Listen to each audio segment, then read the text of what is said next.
بولو ایک ہے اور اسی اصول پہ کائنات چل رہی ہے.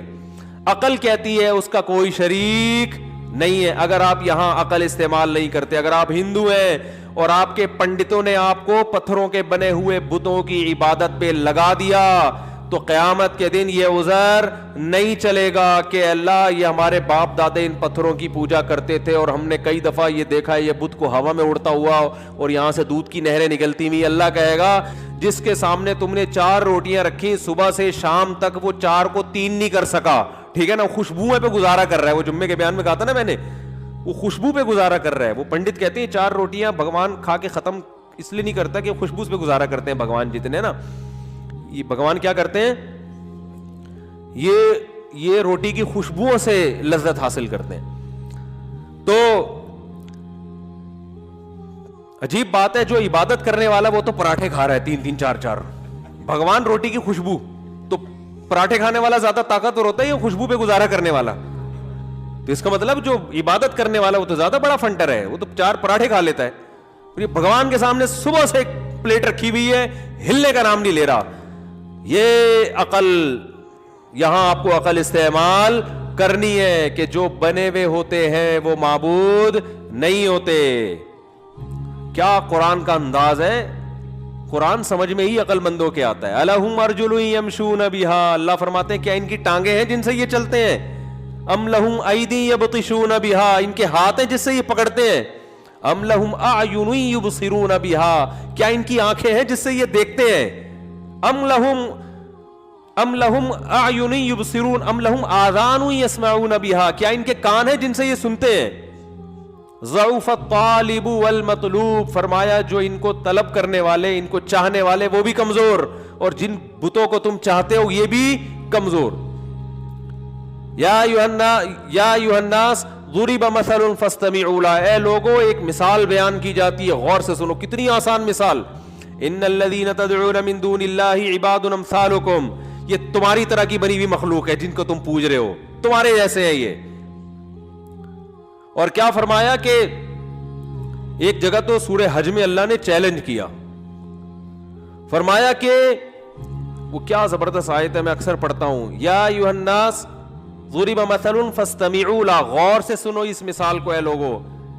فرمایا کہ لن يخلقوا ذبابا ولو اجتمعوا له, یہ سارے تمہارے جتنے بت ہیں نا ہندوستان کے اور تھائی لینڈ کے اور برما کے, سارے بتوں کی گول میز کانفرنس بلاؤ, جتنے بت ہیں نا 50 والا بھی 100 والا بھی اور میڈ ان جاپان والا بھی, ہر طرح کے بتوں کی گول میز کانفرنس بلاؤ. اللہ فرماتے ہیں ان سب کو جمع کر کے کہو ایک مکھی بنا کے دکھاؤ. لن یخلقوا ذبابا, ہرگز ایک مکھی بھی یہ نہیں بنا سکتے. وَإِن يَسْلُبْهُ الذُّبَابُ شَيْئًا, اللہ فرماتے ہیں مکھی بنانا تو دور کی بات, مکھی اس مٹھائی کو لے کے جب اڑتی ہے نا, جو مٹھائی ان کو خوش کرنے کے لیے ان کے سامنے رکھی ہوئی ہے, تو لن يسلبهم الذباب کیا ہے, وَإِن يسلبهم الذباب شيئا لا يستنقذوه منه, مکھی سے وہ مٹھائی کا ٹکڑا نہیں چھڑوا سکتے یہ.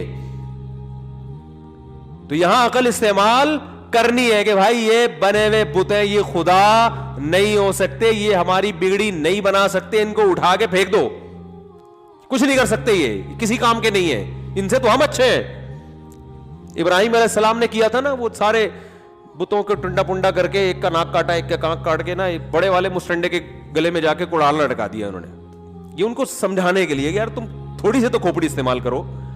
تو جب وہ واپس آئے کہنے لگے کہ من فعل ھذا بآلہتنا انہ لمن الظالمین, ہمارے خدا کے ساتھ جس نے یہ سلوک کیا. عجیب سی بات ہے, ابے بھائی خدا تو لوگوں کو بچاتا ہے, یہ خدا ہی اپنے آپ کو نہیں بچا پا رہا. تو ہمارے خداؤں کے ساتھ جس نے یہ سلوک کیا وہ بڑا ظالم ہے, اس کو لے کر آؤ. تو ابراہیم علیہ السلام سے پوچھا کہ کس نے کیا یہ؟ ابراہیم علیہ السلام نے فرمایا اس نے کیا ہے. توریہ تھا یہ, توریہ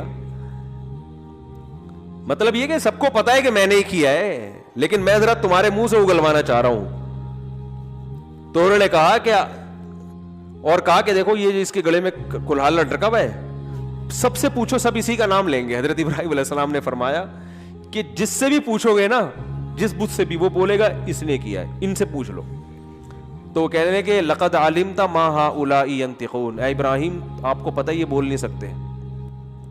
حضرت ابراہیم نے ان کی زبان سے اگلوایا یہ لفظ کہ یہ بول نہیں سکتے. حضرت ابراہیم نے فرمایا اف لکم, تف ہے تمہارے اوپر, جو بول نہیں سکتے, سن نہیں سکتے, اپنے مجرم کا پتہ نہیں بتا سکتے, صبح شام ان کے سامنے بیٹھے رہتے ہو.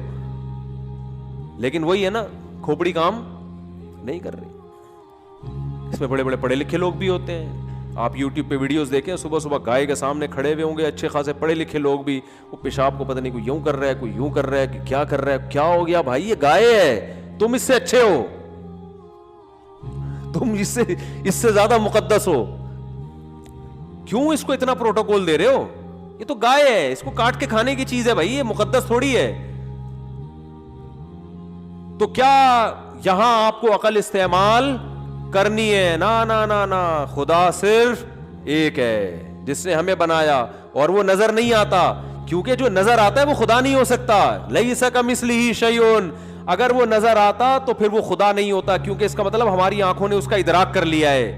وہ تو ما وراء العقل ہے, وہ مادی چیز تھوڑی ہے جو ہماری آنکھیں جس کو ٹریس کر سکیں, پہچان سکیں. وہ اپنی صفات سے پہچانا جاتا ہے, اس کی ذات کی باریکیوں میں جانا کسی کے لیے ممکن نہیں ہے. اس کے 99 نام قرآن نے ذکر کیے ہیں, پیدا کرنے والا ہے, غفار ہے, گناہوں پہ پردہ ڈالنے والا, یہ اس کی صفات ہیں.